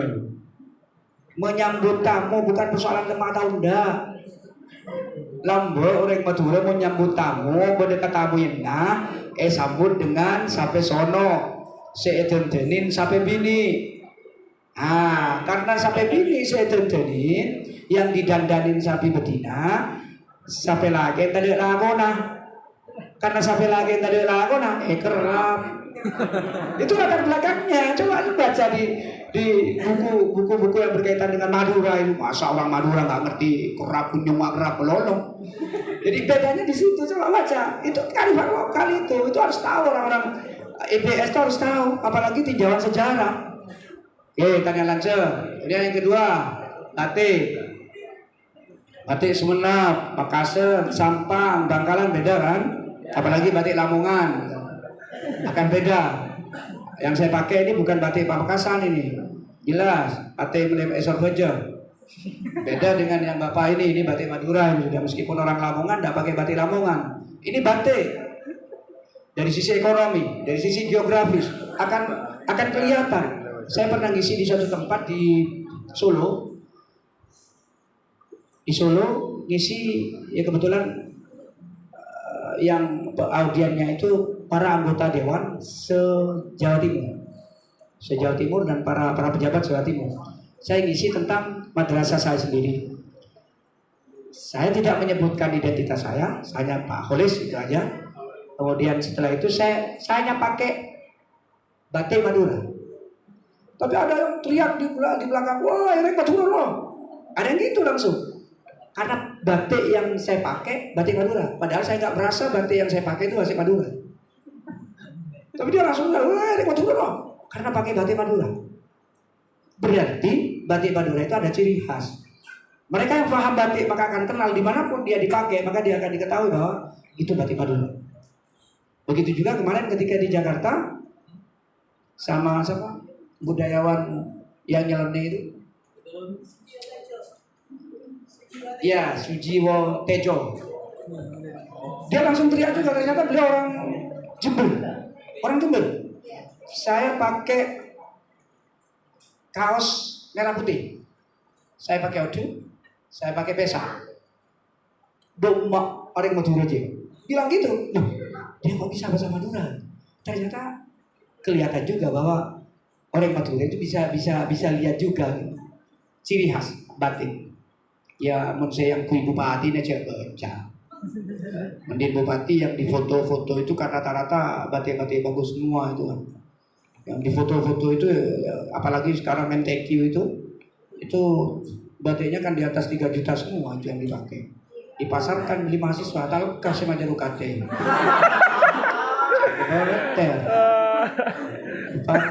Bupati pasarkan batik yang murah-murah yang 50.000. Pasarkan batik yang 3 juta, 4 juta ke atas, siapa yang mau beli? Batik harus tahu juga latar belakang batik. Benih tahu batik. Bebatuan di mana ini? Ayo. Bangkalan. Coba di Pamekasan itu ada batu, ada bebatuan di daerah Pamekasan, tapi saya tidak boleh menyebutkan namanya. Ada bebatuan yang memiliki kandungan kandungan apa gitu, yang kemudian kalau di lab itu pernah diuji coba di lab di UNER Pamekasan, meledak, alatnya itu meledak. Ya ada di Pamekasan tadi. Batu jenis batu aja di Pamekasan beda. Coba bedakan jenis batu di Madura dengan jenis batu yang ada di Jawa misalnya. Kadang orang Jawa minta batu Madura, orang Madura minta batu Jawa. Ya karena di Madura kan ada batu hitam, tidak ada kan? Yang bulut-bulut kecil. Coba kalau marmer kita dalam kemana? Kalau kita butuh batu marmer kemana kita? Ke Pantura. Tulungagung. Iya. Kalau kita butuh batu giok misalnya, kita kemana? Kemarin penemuan batu giok di mana? Di Aceh. Batu giok. Nah, batu-batu itu ternyata ada di Indonesia. Di Madura ada enggak jenis batunya seperti apa? Orang-orang IPS juga harus tahu. Mulai sekarang tahu jauh penelitian jenis batu di Pamekasan. Ada lah, aku lantar ke Solo, nggak dibentuk. Teliti, ada batu ini, ada batu ini, ada batu ini. Itu jadi skripsi juga nanti. Jenis-jenis pasir di Madura, jenis-jenis ya, abu dan lain-lain. Coba ini membuka wawasan kita bagaimana kita bahwa IPS itu ternyata luas. Kalau saya lebih cenderung IPS itu jauh lebih luas dibandingkan dengan mata pelajaran prodi-prodi yang lain, jauh lebih luas karena ini mau ilmu sosial. Agama masuk ya. Oke. Pertanyaan. Sudah saya ceritakan tadi. Kalau sekarang musimnya musim apa? Padi. Ini mulai padi. Hampir. Belum. Di musim hujan sekarang, masih belum hujannya, masih sarang terus Ibu Batin karena lagi MTQ. Nah, ini juga bagian dari sumber belajar mata pelajaran IPS. Anak-anak bisa dibawa ke sini sama orang. Mohon maaf ya. Frekuensi anak-anak di dalam kelas dengan anak-anak di luar kelas ketika belajar IPS itu harus lebih banyak frekuensinya di luar kelas sebenarnya kalau IPS. Coba, kemarin ada penelitian. Coba, kalau Anda ingin teman-teman mahasiswa ingin memberikan pembelajaran tentang bagaimana transaksi keuangan di pasar, apa yang harus Anda lakukan? Ayo. Padahal madrasah atau sekolah Anda jauh dari pasar, apa yang harus Anda lakukan? Apa yang harus Anda lakukan? Ingin memberikan contoh dan simulasi pada anak-anak tentang transaksi di pasar, padahal madrasah Anda jauh dari pasar atau sekolah Anda jauh dari pasar, apa yang harus dilakukan? Cung-cung, sebisa lidah. Di kantin atau di koperasi. Kalau kantin dan koperasi misalnya siswanya hanya 15 orang, berarti kantin dan koperasinya nggak ramai. Ayo turun ke lahan yang sudah panen, pasti di situ ada transaksinya, Pak. Pasar mau panen. Bisa lewat gadget, Pak. Apa? Gadget. Online masuk kearifan lokal enggak? Enggak. Kalau sarana untuk bertransaksi menggunakan online tidak ada masalah. Apa sih sulitnya? Wong saya tadi sudah ada kata kunci. Tadi saya ada kata kunci, simulasi kata kuncinya. Kalau kata simulasi tidak harus ke pasar. Anda buat pasar sendiri di situ. Agak bayi pasar TV. Katakan ini simulasi. Agak bayi pasar TV, tukang jual murid, tukang melena murid, pengawas pasar, guru undang. Akan ada transaksi di situ. Meskipun transaksinya misalnya dibuat simulasi. Kamu jual ini tak kasih modal kamu sekian, modal kamu sekian. Kamu harus mendapatkan keuntungan dari modal itu. Modalnya kan sama, misalnya dikasih modal 10 ribuan semua misalnya. Dia diminta untuk belanja, dia diminta untuk bertransaksi, tapi bagaimana dia bisa mendapatkan keuntungan dari modal yang dia dapat. Kan tak mungkin. Misalnya modal 15, 10 itu bayi tegang, 5 itu bayi tukang melek, kemudian 10 otong tapi modalnya sama-sama 10 ribu. Guru kan bisa melihat, oh ternyata dia yang pinter bertransaksi. Oh dia nanti akan ada lembar penilaian tersendiri dengan menggunakan itu tadi. Tidak harus turun ke pasar dari mesin kawasan kan pasar sekarang becek misalnya. Itu salah satu cara. Kenapa saya contoh tembakau kok nyampe ke pasar? Artinya kalau kita tidak bisa turun ke lapangan, tidak bisa turun ke sawah, masa di madrasah nggak ada lahan sama sekali sih? Meskipun hanya ukuran 1x2 di sekolah, buat lahan, anak-anak bisa riset di situ. Kasih tanami singkong, kasih tanami terong dan lain-lain. Berarti sumber belajar itu apa? Sumber belajar itu segala sesuatu yang dapat dimanfaatkan oleh siswa dalam proses pembelajaran, baik langsung maupun tidak langsung. Itu sumber belajar namanya. Berarti kalau kearifan lokal ingin dijadikan sebagai sumber belajar, berarti apapun yang ada di sekitar kita itu bisa dijadikan sebagai sumber belajar. Oh gadget, kita saat ini ada gadget, ya udah gadget berarti masuk. Oh kita ada air, ya udah air kita masuk. Jadi gambarannya bahwa sumber belajar itu segala sesuatu yang dapat dimanfaatkan oleh siswa dan guru, peserta didik dan pendidik dalam proses pembelajaran, baik secara langsung maupun tidak langsung. Oh kertas, jadi sumber belajar enggak? Sumber belajar, apapun itu, baik secara langsung atau tidak langsung, itu juga bagian dari sumber belajar. Karena tema kali ini hanya kearifan lokal, maka kearifan lokal yang kami sebutkan tadi itu bagian dari sumber belajar yang bisa dimanfaatkan oleh teman-teman mahasiswa dalam proses pembelajaran IPS. Saya kira cukup 2 jam kurang 5 menit. Kalau ada pertanyaan silakan. Maksudnya gini, kalau manual kan gini, kalau ada pertanyaan silakan. Padahal kalau pakai grup saya tinggal baca, tinggal melanjutkan apa yang saya sampaikan. Itu maksudnya. Jadi modelnya dicoba dirubah ke belakang. Oke? Saya kira itu yang bisa dan dapat kami sampaikan. Semoga bermanfaat. Kalau ada pertanyaan, konfirmasi, jangan pertanyaan lah, jangan kemudian pertanyaan ya, konfirmasi ke kita tentang apa-apa yang menjadi hal yang perlu disampaikan. Saya persilakan. Terima kasih aplaus untuk Bapak Dr. Materi yang sangat bagus sekali. Mencoba untuk mengintegrasikan beberapa budaya lokal, mulai dari makanan khas, kemudian batik, tadi sempat bebatuan dan sebagainya.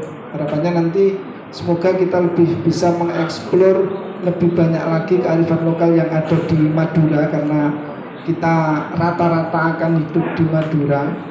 Andaikan tidak di Madura pun nanti bisa mencari lokal genius atau lokal wisdom yang ada di daerah masing-masing untuk dijadikan sebagai sumber belajar.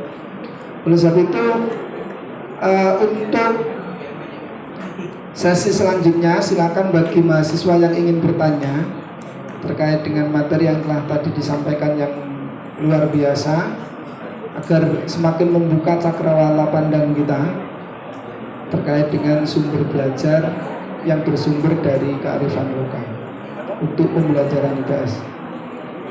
Silakan angkat tangan, sebut nama, kemudian angkatan berapa. Mbak Bu, yang pertama 1, 2, yang sini ada 3 dulu ya, nanti kita buka lagi sambil jalannya waktu. Yang mau tanya silakan maju aja karena ininya nggak jalan, nggak nyampe.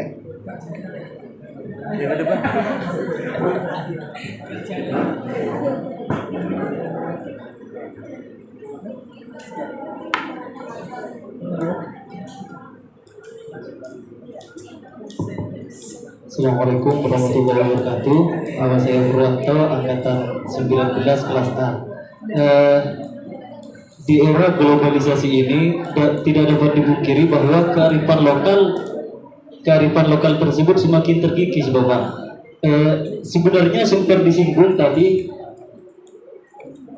Pertanyaannya saya, bagaimana cara meningkatkan kearifan lokal tersebut, Pak?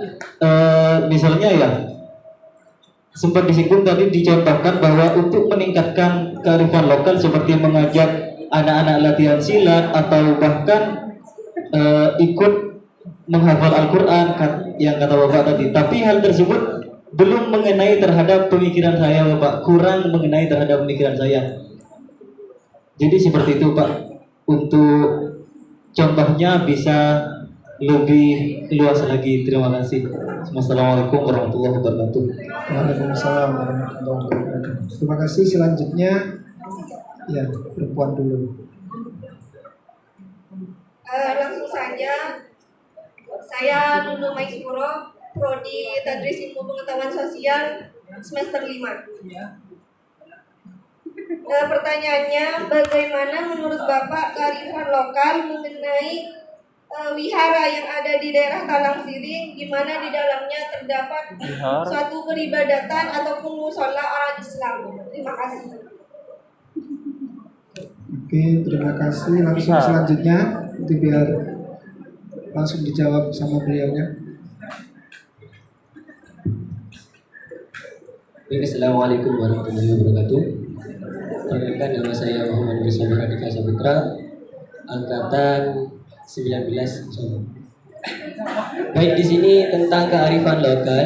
Saat ini tentang kearifan lokal mungkin bisa dikatakan mulai sudah pudar, dikarenakan oleh serangan ataupun rasukan teknologi dan globalisasi yang modern seperti saat ini yang kita rasakan, ataupun bisa dikatakan dari contoh tadi yang diputar, kita sudah diserang oleh teknologi yang maju sehingga kearifan lokal bisa dikatakan mulai pudar seperti itu, Bapak. Dan bila disangkut pautkan dengan pemikiran-pemikiran daerah barat ataupun bisa dikatakan filsuf, pemikiran dasar tentang karma itu pernah mengatakan bahwasanya kesadaran manusia, bukan kesadaran manusia untuk menentukan keadaan sosial, melainkan sebaliknya, keadaan sosiallah yang menentukan kesadaran. Nah, bagaimana kita bisa mencetak sebuah lingkungan yang bisa membuat kesadaran manusia itu berubah dan sehingga bisa melakukan kearifan lokal seperti itu, Pak. Mohon maaf bagi mungkin hanya itu yang dapat saya sampaikan, kurang lebihnya mohon maaf. Assalamualaikum warahmatullahi wabarakatuh. Terima kasih. Ada 3 pertanyaan. Yang pertama dari Mas Purwanto, 2019. Banyak kearifan lokal yang telah terkikis. Bagaimana caranya untuk meningkatkan kearifan lokal agar bisa dijadikan sebagai sumber belajar? Pertanyaan yang kedua dari Mbak Nunu Maisuro, 2019. Bagaimana kearifan lokal wihara yang ada di Talang Siring yang di dalamnya ada peribadatan Islam, dan yang terakhir dari Mas Muhammad Saputra 2019, kearifan lokal banyak yang pudar karena globalisasi. Bagaimana bisa kita mencetak lingkungan untuk membentuk kesadaran sosial itu sendiri? Monggo Bapak Khalis. Baik, terima kasih. Berarti kalau ada yang nanggapin berarti mendengarkan apa yang saya sampaikan, setidaknya seperti ini. Pertama begini, saya jawab yang kedua dulu. Vihara ada rumah ibadat Islam, tidak ada yang salah. Tentunya salah satu visi dan misi Kementerian Agama itu toleransi keberagaman, bukan keberagamaan. Ingat, keberagaman, bukan toleransi keberagamaan. Ini yang harus dipahami dulu. Toleransi keberagaman. Kata beragam tidak hanya beragam dari sisi agama, tapi beragam dari sisi suku, beragam dari sisi keyakinan, beragam dari sisi organisasi. Tidak usah terlalu jauh, di ruangan ini organisasinya akan beda-beda. Betul. Dari sisi pemahaman beragam juga, organisasi keislaman beragam juga, cara beribadah sama-sama Islam, tapi ada yang pakai kunut, ada yang pakai kunut, ada yang usolli dan tidak pakai usolli. Itu yang kita sebut. Saya tidak akan langsung pada poin yang vihara dan musola di situ. Tidak ada masalah. Kita bisa mengajarkan kepada anak-anak bahwa vihara dan musola bisa berdampingan. Di Jakarta pun ada gereja dengan masjid Istiqlal yang berdampingan. Jelaskan kepada anak-anak. Bahkan ketika diskusi, ada banyak warga-warga non-muslim yang bisa langsung masuk Islam karena di Islam logis, misalnya lebih logis. Jadi tidak ada persoalan menurut kami dari situ. Ketika Anda menjadikan vihara dan musola yang ada di Talang Siring itu, di Candi itu, dijadikan sebagai sumber belajar pada mata pelajaran IPS, itu sesuatu yang luar biasa. Bisa dibawa anak-anak ke sana. Tapi jangan dikasih nama wisata edukasi. Kalau menggunakan nama itu, ketika dianggarkan dari dana BOS, Irjen langsung bilang, kembalikan itu. Karena saya sudah pengalaman. Pakai istilah wisata edukasi, anak-anak berangkat ke Thailand untuk ikut lomba padahal.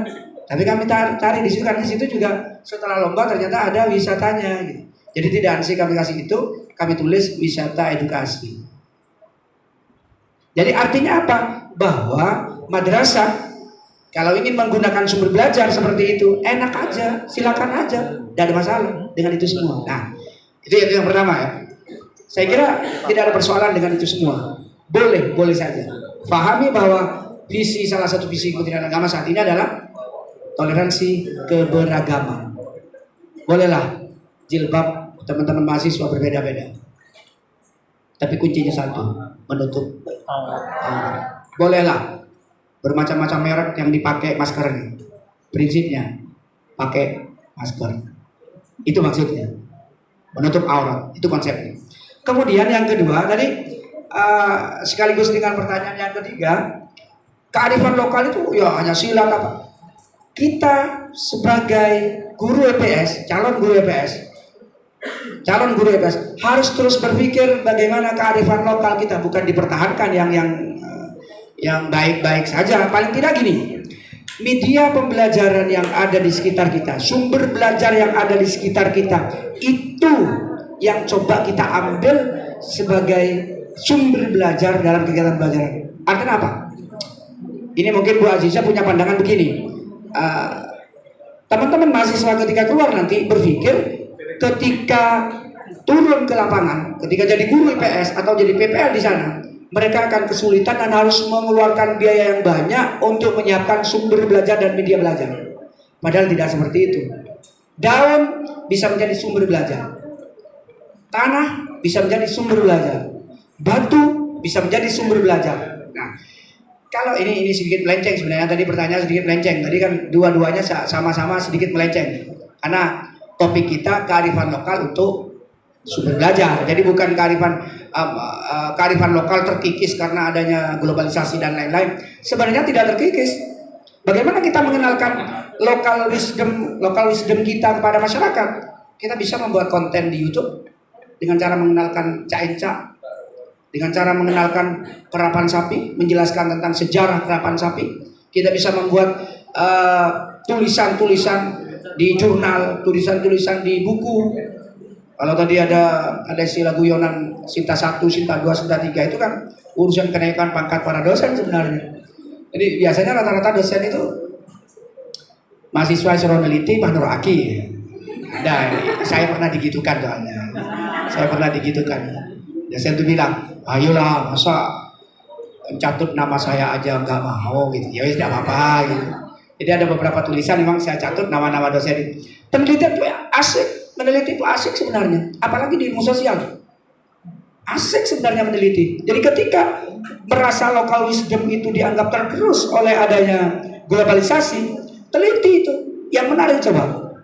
Pada saat pandemi kemarin, pada saat pandemi COVID-19, semua madrasah, semua sekolah ditutup dan menggunakan daring. Meskipun madrasah dan sekolah itu belum siap untuk melaksanakan daring. Tapi ada enggak larangan dari pemerintah? Koloman. Ada enggak tertulis langsung koloman atau kamratan atau apa itu? Apa namanya itu? Apa namanya? Kolom bulanan. Apa? Kolom bulanan. Yasinan, tahlil, apa jelas spesifik ditutup enggak kan? Saya pada saat itu ke teman-teman bilang, ayo oke, kita keterbatasan teknologi karena anak-anak tidak semuanya menggunakan teknologi ini. Bagaimana kalau kita coba buat pembelajaran pada masa pandemi COVID-19 dengan model koloman. Ditulis di jurnal, masuk ketika dilombakan kemarin juara 2 tingkat nasional. Model koloman. Ketika ditanya model koloman itu seperti apa? Ya kita lakukan anak-anak 15 orang kumpul pada masa pandemi loh ya. Kita baca Fatihah dulu, kita yasinan dulu, setelah yasinan baru kita belajar. Belajar model koloman namanya. Cara mensiasati agar apa yang dilakukan oleh pemerintah, daring itu cara menggerus sebenarnya. Potensi-potensi lokal itu juga bisa menjadi inspirasi bagi kita agar pembelajaran tidak selamanya daring. Dan faktanya saat ini daring menurut kami kalau di MTS 3 itu ternyata anak down belajarnya. Down cara belajar. Sehingga mayoritas guru mengusulkan agar penilaian akhir semester harus menggunakan pensil test, harus menggunakan kertas. Itu artinya salah satu cara untuk menggerus. Saya punya cara lain di yayasan kami. Anak-anak yang suka mau bengkel, bukan hanya itu ya. Yang saya ceritakan hanya 2 tadi, pencaksilat sama hifdzul Quran. Anak-anak yang suka, ada anak-anak muda, saya kumpulkan anak-anak muda, teman-teman mahasiswa, ada mahasiswa juga. Ada mahasiswa dari mana-mana, bukan dari sekitar rumah. Ada dari mana-mana bukan. Jadi datang dia, saya ingin belajar desain grafis. Oke, kita siapkan. Jadi kita siapkan ada 10 unit komputer yang kita siapkan, kita datangkan. Kebetulan yang ngajarin itu ada dari AI juga yang ngajarin itu. Jadi kita ajarkan desain grafis. Kemudian nanti ujung-ujungnya kenapa? Ayo kalau desain grafis jangan dianggap bukan local wisdom. Sebab kalau kita tidak ajarin anak-anak desain grafis, suatu ketika anak ini akan tertinggal. Mereka sudah sampai di Jakarta, kita masih di Pamekasan. Lalu kita coba latih itu, kemudian kita berikan tempat. Oke, nanti ketika selesai ini, ayo itu unit usaha bisa dikerjakan di sana. Ayo, tempatnya di sana. Kamu saya kasih alat untuk bisa bekerja di sana, meliaki, printing, untuk bisa cetak banner mereka di sana. Dengan dari situ. Oh, enggak, saya enggak suka itu.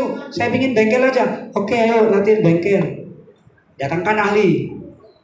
Ada juga yang minta mereka, saya enggak bengkel, Ustaz.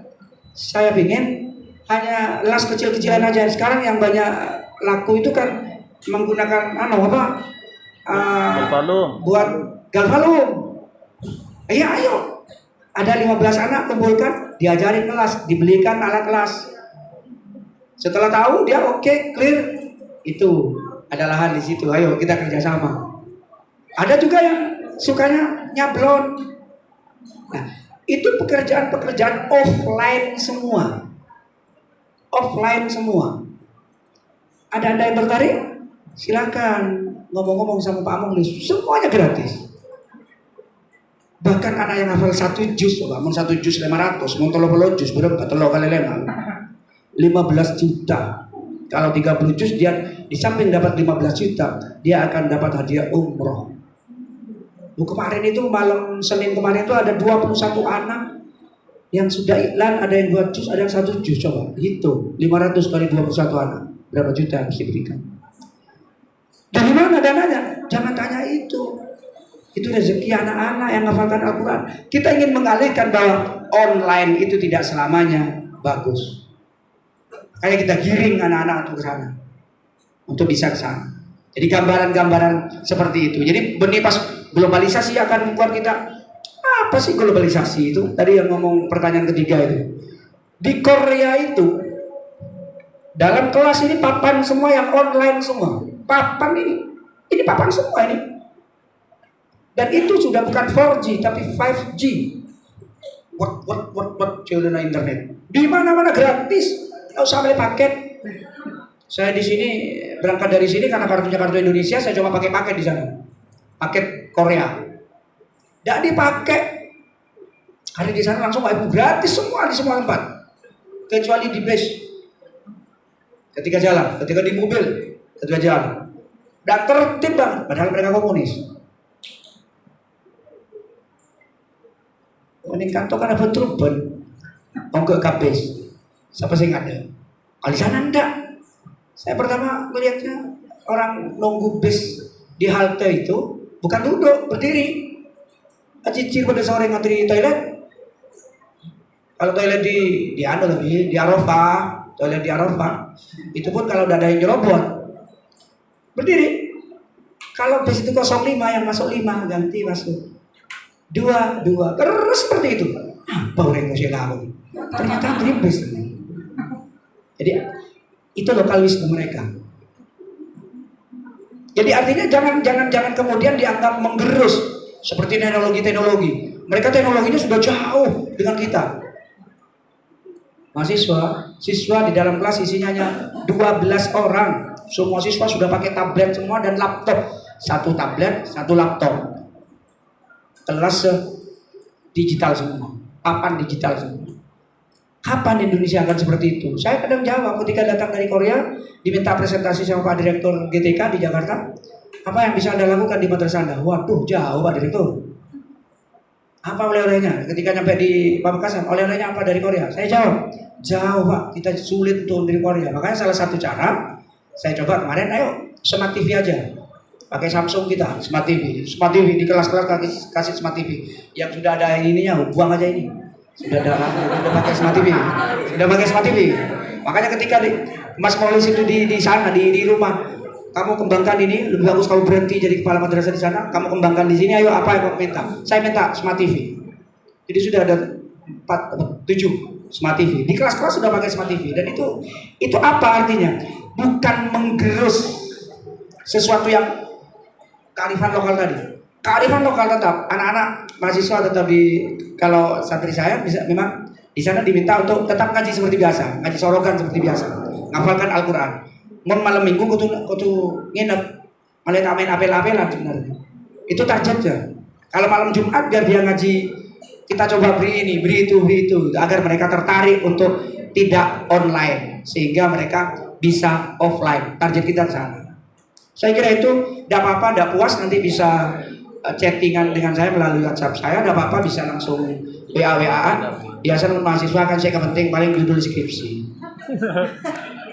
Sudah tahu ya, MPI itu banyak WA apa butuh judul skripsi minta 3. Nyaman minta 3. Tinggal dan Kaprodin pas telepon, Pak mau diangkat saya di depan Kaprodi, khawatir tidak diterima. Ada beberapa seperti itu. Tidak apa-apa nanti bisa WA-an langsung, nanti nomornya bisa minta ke yang ada. Atau saya sebutkan. Dicatat. Saya nyatat tahu sah. Tapi mau ini gak boleh ya, khawatir. Enggak. Kalau cewek, kalau WA saya kasih tahu gitu bahwa saya mahasiswa, kasih tahu gitu. Dia khawatir istri saya baca gitu. Saya kan sering keluar, khawatir istri yang keberapa gitu. Jangan begitu, jangan. Istri saya sudah percaya saya nggak punya istri lain gitu maksud saya. Saya nggak punya istri lain, meskipun saya kan 1 minggu kadang di rumah hanya 2 hari, 3 hari. Lebih bagus beri beri nama mahasiswi ini. Tidak apa-apa mau tanya ini Pak, langsung poin aja, tak usah berselebur. Poin aja, minta judul skripsi Pak 081. Nyata saya tinggal bilang sama seperti punya Pak Maulis. nomornya. Kalau Pak Punguli di belakang itu 61, punya saya 72. Udah tahu? 081 7960 1272. Sudah itu aja.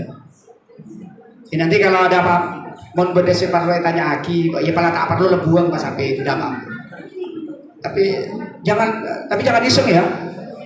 Iseng yang ada itu biasanya buat grup. Saya dimasukkan grup. Itu ada sampai saat ini ada MPI itu. Ada mahasiswa MPI iseng buat grup. Sampai saat ini grupnya ada. Saya caca apa? Jual. Mahasiswa. Saya kira itu yang bisa dan dapat kami sampaikan. Ada banyak hal yang bisa saya temui di yayasan ini. Setidaknya ilmu dari keceriaan teman-teman mahasiswa itu menjadi bahagia bagi kita bersama, dan semoga pertemuan kita oleh Allah dicatat sebagai satu amal baik kita dan bisa menambah timbangan berat amal baik kita ketika kita sama-sama menghadap Allah. Dari saya, apabila ada hal-hal yang kurang berkenan, mohon maaf. Assalamualaikum warahmatullahi wabarakatuh. Untuk yang kedua kalinya kasih plus ke.